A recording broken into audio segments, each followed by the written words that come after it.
Hello ভাই, আসসালামু আলাইকুম। আজকে নিয়ে নিলাম খারাপ সুন্দর একটা খাবারের সব কিছু রেডি হয়ে গেছে। এটা যেটা রেডি সমস্যা দিয়ে খারাপটা রেডি করে মাশাআল্লাহ মাশাআল্লাহ। সো গাইস, আপনাদের যদি অবশ্যই ভালো লাগে লাইক শেয়ার করে ফলো করে পাঠাতে হবে। এখানে নিয়ে নিলাম মাছের একটা ডিশ, ফিশ ডিশ। এখানে নিয়ে নিলাম 5টা জুবি দিয়ে, এখানে যেটা পমলেট বলা হয়, এখানে আমরা সেটা নিয়ে নিলাম মাশাআল্লাহ। এটা ডেলি লাইফস্টাইল ব্লগের মধ্যে প্রত্যেক দিনের জন্য নতুন নতুন খাবার নিয়ে আসলাম। সো গাইস, অবশ্যই আপনাদের যদি ভালো লাগে লাইক শেয়ার করে পাশে থাকবেন অবশ্যই। সো গাইস, এখানে নিয়ে নিলাম বিরিয়ানি, নিলাম চিকেন বিরিয়ানি। চিকেন বিরিয়ানিটা দেখতে খুব একটা চমৎকার আর খেতে খুব একটা সুস্বাদু খাবার। আর অবশ্যই আপনাদের যদি ভালো লাগে লাইক শেয়ার করে ফলো করে পাশে থাকবেন। সো গাইস, এখানে আপনি নিয়ে আসলাম এখন শ্রিমস উইথ রাইস। এখানে রাইসটা নিয়ে নিলাম। এখানে রাইসটাকে প্লেটের মধ্যে নিয়ে লেবেল করে দিলাম সুন্দর করে, খাবারটা সুন্দর করে লেবেল করে প্রতিষ্ঠিত করার জন্য। আর এখানে নিয়ে নিলাম শ্রিমসটা। এখন শ্রিমসটাকে সুন্দর করে সাজিয়ে গুছিয়ে দিয়ে দেবো।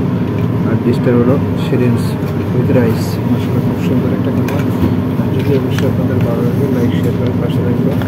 আমার চ্যানেলটাকে অবশ্যই আপনারা লাইক শেয়ার ফলো করে সাবস্ক্রাইব করে দেবেন ইনশাআল্লাহ। আর প্রতিদিন নিত্য নতুন ভিডিও আসবে আপনাদের জন্য প্রতিদিন। আপনাদের থ্যাংক ইউ সো মাচ। अच्छा वो है सबसे बड़ा भी चाहिए बोल रहे हैं।